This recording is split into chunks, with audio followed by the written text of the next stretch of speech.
Oi, gente, tudo bem? Bem-vindos ao capítulo 2 do nosso canal. Não assistiu o capítulo 1 ainda? Então vamos lá, vamos assistir o capítulo 1. Se inscreva no canal, ativa o sininho, curta, porque é muito importante pra gente, tá bom? Vamos lá, nesse capítulo 2 eu vou falar com vocês sobre notas olfativas e a pirâmide olfativa, tá? Então vamos entender essa ideia de notas olfativas. É muito comum quando a gente vai comprar um perfume ou está vendo um site de perfumaria, um catálogo, ter a descrição de notas olfativas. Tá? Então, um determinado perfume contém notas X, Y, Z, por exemplo. Mas o que seriam essas notas? Essas notas seriam os elementos aromáticos que compõem o perfume. Um perfume ele não é composto somente de um elemento aromático, e sim de uma combinação, tá? A grosso modo, vamos dizer assim que são as essências utilizadas na composição do perfume. Bem a grosso modo, vamos falar dessa maneira. Sejam essências naturais, provenientes dos óleos essenciais, por exemplo, porque há outras formas de utilizarmos elementos naturais. Por exemplo, existia durante muitas décadas atrás uma prática chamada euflerage. Ela era muito utilizada. Hoje ela já caiu um pouco em desuso. Tá? A euflerage consistia na extração do cheiro natural de algum elemento, por exemplo, uma pétala de flor, e aí você colocava, né, o perfumista colocava a pétala, por exemplo, numa gordura. Essa gordura ia extraindo o cheiro da flor e depois processava essa gordura de forma que a gordura se separava do elemento aromático. Então isso era chamado de eufleragem. É mais difícil hoje em dia essa técnica, tá? Dizem, pelo que eu já li, que o perfume Lily do Boticário, um perfume bem conhecido aí do Boticário, atualmente um dos best-sellers dessa marca, o odor do lírio, o aroma, né, o cheirinho do lírio é extraído por meio de eufleragem. Eu não gosto muito de usar a palavra aroma, tá? Geralmente aroma a gente fala quando coloca substâncias aromáticas em produtos, por exemplo, como bala, como refrigerante. Então a gente usa mais o aroma para falar de aromatizantes, tá? Então eu vou falar aqui, eu vou usar mais a expressão fragrância, ou vou falar cheirinho, tá? Eu vou evitar falar aroma para não cair nesse viés. Mas enfim, vamos lá. Então, eufleragem era uma técnica muito utilizada, que hoje quase não se utiliza, mas temos aí um exemplo do Lily que ainda é feito, né? Pelo menos a extração da fragrância do lírio dentro da composição do Lily é feita dessa forma. Geralmente, os materiais naturais, as essências naturais, são provenientes dos óleos essenciais. Tá? E temos também as essências sintéticas, que são sintetizadas no laboratório, são reproduzidas artificialmente, mas não tem problema, elas são muito boas também. Se forem de qualidade, nós temos aí belíssimas essências sintéticas e elas são muito importantes na perfumaria porque existem elementos que não tem como a gente extrair o odor natural. As essências sintéticas elas possibilitam essa criação de fragrâncias, de cheirinhos que seria impossível serem extraídos de forma natural, tá? Algumas frutas, por exemplo, nós não conseguimos extrair o óleo essencial. Não tem como eu fazer, por exemplo, o cheirinho do abacaxi, porque é muito complicado, muito complexo, quase impossível se extrair o óleo essencial do abacaxi, que se não for realmente impossível, tá? Então, utiliza-se uma essência sintética de abacaxi, que é a reconstrução do aroma do abacaxi no laboratório. E também as essências sintéticas, elas permitem criação de cheiros inusitados, cheiros que nem existem. Por exemplo, as notas aldeídicas são notas que não representam necessariamente algo que existe na natureza, podem ser, digamos, aromas ou fragrâncias fantasia, que foram criadas em laboratório, literalmente, um cheiro inédito. Então, as essências sintéticas, elas também são muito importantes. Hoje em dia a gente vê muito, né, notas de algodão doce, notas de rum, notas de whisky. Não tem como extrair óleo essencial desses elementos, então a gente reproduz o cheiro deles sinteticamente, artificialmente. E também as essências sintéticas são muito importantes porque elas substituem as essências animais. Essências animais, sim! Lá nos primórdios, nós não, né? Os perfumistas da época utilizavam essências provenientes de animais, extraídas de animais.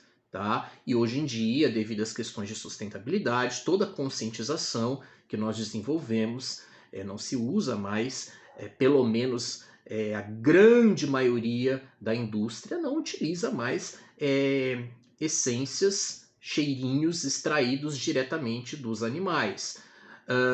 Acho que muitas pessoas já ouviram falar de almíscar, também conhecido como musk. Tá? O almíscar originalmente era um odor extraído de um bichinho chamado cervo almiscareiro. Por isso que chama almíscar, né? Vem daí do cervo almiscareiro. E isso era uma prática que não era muito ecológica, nem um pouco ecológica, né?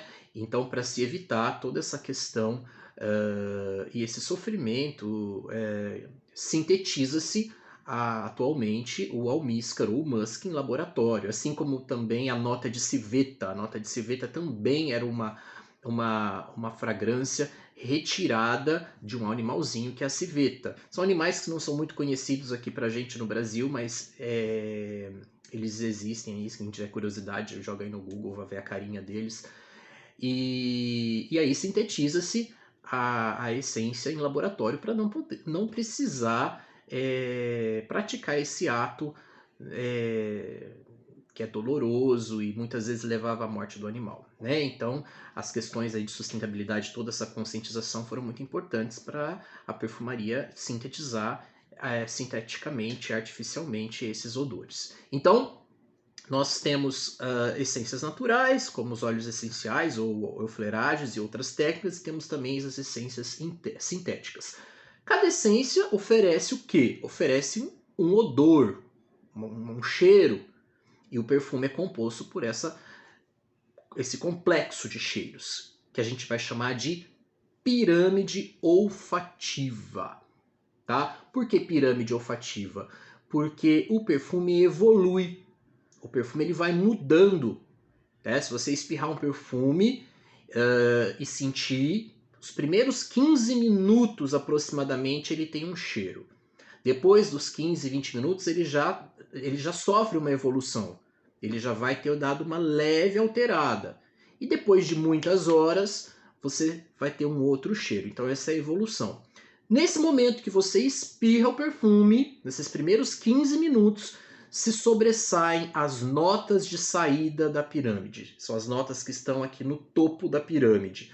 Essas notas de saída são compostas geralmente por aromas, eu não gosto de falar aromas, né? Cheirinhos cítricos, cheirinhos frescos, tá? Geralmente proveniente de frutas cítricas, ervas, algumas flores mais frescas, e eles são mais voláteis. Por serem mais voláteis, eles evaporam mais rápido, então eles somem mais rápido também, tá? Então essa primeira explosão de fragrância, quando você aplica o perfume, a gente sente muito as notas de saída que logo elas vão embora. E aí ficam as notas de corpo e fundo.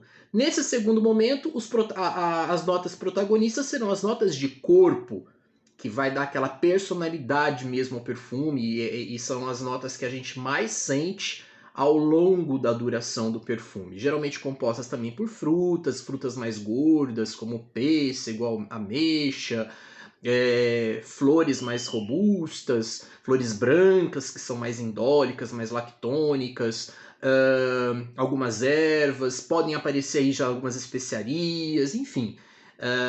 Esse é o corpo do perfume, que é aquele cheiro que a gente mais identifica durante todo o tempo de uso. Depois de algumas horas, a gente tem as notas de fundo, que é aquele cheirinho que fica quando a gente encosta assim, o nariz bem pertinho e já é um cheiro alterado, que evoluiu mais um pouquinho.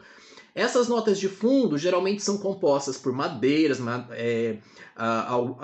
musks, especiarias também, notas mais densas, notas mais adocicadas, como baunilha, âmbar também. Essas notas elas são mais densas. E por serem mais densas, elas são menos voláteis e por isso que elas perduram durante muito mais tempo. Isso está relacionado à volatilidade das notas. Então essas mais densas, elas demoram mais para evaporar e por isso elas ficam mais tempo. São essas notas, as notas de fundo, que são responsáveis pela fixação da fragrância, tá? Não existe fixador, tá? Um elemento que você coloca para fixar. O que fixa, digamos que o fixador, seriam as notas de fundo, porque são as notas mais densas que ajudam a dar uma segurada em toda a pirâmide. Então, quanto mais notas densas, quanto mais complexa for essa base da pirâmide, eu vou ter uma fixação maior, ok? Espero que vocês tenham entendido. Se tiverem dúvidas, deixa aqui nos comentários, a gente responde. Então, a gente aprendeu e conversou hoje sobre o que é notas, que a gente ouve falar muito, e o que é a pirâmide olfativa. Tá? Agradeço, não esqueça aí de deixar o seu like, se inscrever e ativar o sininho para você ficar recebendo as notificações, tá bom? Se tiver dúvida, comentário, deixa aqui também. É muito prazeroso receber o carinho e o contato de vocês. Obrigado e até o capítulo 3. Tchau, tchau.